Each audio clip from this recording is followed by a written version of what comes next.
Perikatan national கூட்டணியின் அடுத்த பிரதமர் வேட்பாளர் யார் என்ற சர்ச்சை வலுத்து வரும் நிலையில் பெர்சாத்து தலைவர் முகைதீன் யாசின் அதற்கு பதிலளித்துள்ளார்.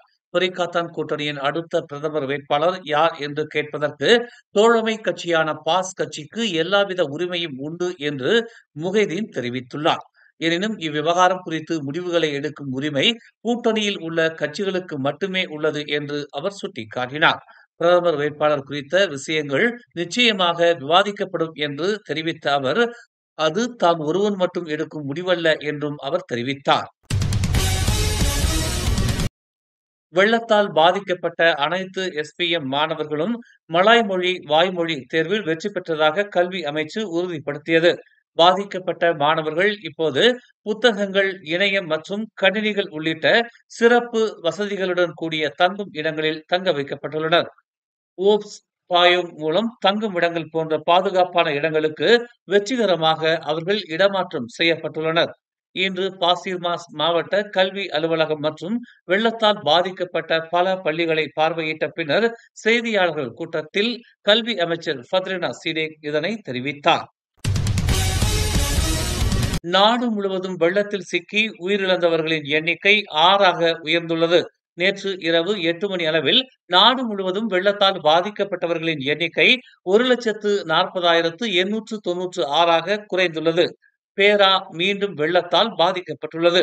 36 குடும்பங்களைச் சேர்ந்த 130 பேர் நிவாரண மையங்களுக்கு வெளியேற்றப்பட்டனர். பஹாங், ஜொகூர் மற்றும் மலாக்கா ஆகிய இடங்களில் வெள்ளத்தால் பாதிக்கப்பட்டவர்களின் எண்ணிக்கை சற்று உயர்ந்துள்ளது. அதே சமயம் கிளந்தான், திரங்கானு, கெடா, நெகிரி செம்பிலான் மற்றும் பெர்லிஸ் ஆகிய இடங்களில் இந்த எண்ணிக்கை குறைந்துள்ளது.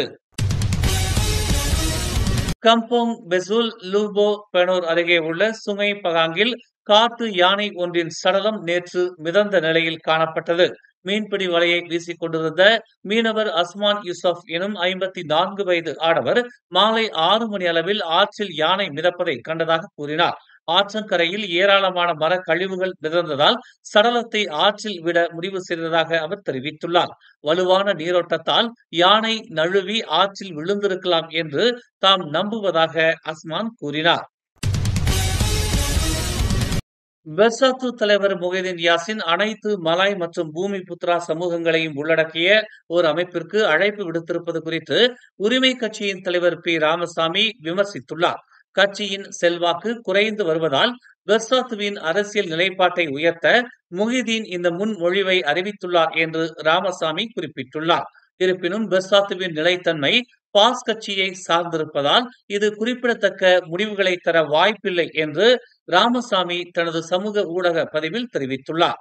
பெர்சாத்து தனது கூட்டாளியான பாஸ் கட்சியுடன் பிரதமர் வேட்பாளருக்கான பெரிகாத்தான் நேஷனல் வேட்பாளரை தேர்ந்தெடுப்பதில் உள்ள கருத்து வேறுபாட்டை ராமசாமி சுட்டிக்காட்டினார். மலாய் NGOக்கள் ஒன்றிணைந்தாலும் அத்தகைய கூட்டணி தானாகவே பெர்சாத்துவுக்கோ அல்லது பெரிகாத்தானுக்கோ பயனளிக்காது என்று அவர் கூறினார்.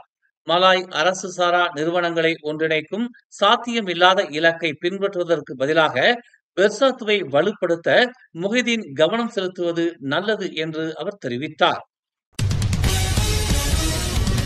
நாடு முழுவதும் வெள்ளத்தால் பாதிக்கப்பட்டவர்களுக்கு நிதி உதவி மற்றும் தன்னார்வ உதவி மூலம் உதவுவதற்கான முயற்சிகளில் தனியார் நிறுவனங்கள் இணைய வேண்டும் என்று பிரதமர் டதஸ்ரீ அன்வார் இப்ராஹிம் இன்று வலியுறுத்தியுள்ளார். வெற்றி பெற்ற தனியார் துறை நிறுவனங்கள் தங்கள் கவனத்தை வெள்ளத்தால் பாதிக்கப்பட்டவர்களுக்கு உதவுவதில் செலுத்துமாறு கேட்டுக் கொள்வதாக அவர் தெரிவித்துள்ளார். மக்கள் எதிர்கொள்ளும் பிரச்சனைகளை பாருங்கள். அவர்களின் வறுமை, அவர்களின் கஷ்டங்கள், அதையெல்லாம் அவர்கள் எப்படி எதிர்கொள்கிறார்கள் என்பதை பொறுமையுடன் உணர்ந்து அதற்கு நிவர்த்தி காணுங்கள் என்று பிரதமர் துறையின் ஊழியர்கள் கூட்டத்தில் அவர் தெரிவித்தார். குறிப்பாக கிழக்கு கடற்கரை பகுதிகளில் வெள்ளத்தால் பாதிக்கப்பட்டவர்களுக்கு உதவ அரசு அமைப்புகள், பாதுகாப்பு படைகள், தன்னார்வ தொண்டு நிறுவனங்கள் மற்றும் தனி நபர்கள் உள்ளிட்ட குழுக்களின் தயார் நிலையையும் அன்வார் பாராட்டினார். மேலும் செய்திகளை தெரிந்து கொள்ள தமிழ் மலர் நாளிதழை பாருங்கள். உடனுக்குடன் செய்திகளை தெரிந்து கொள்ள தமிழ் மலர் இணையதளம், தமிழ் மலர் செயலி மற்றும் மலர் டிவி யூடியூப் சேனலை வலம் வாருங்கள். எங்களோடு இணைந்திருக்க மலர் டிவியை பதிவு செய்து கொள்ளுங்கள். உறவுகள் மகிழ்ந்திட விருப்பம் மற்றும் பகிர்வு சேவையை சொடுக்கிடுங்கள்.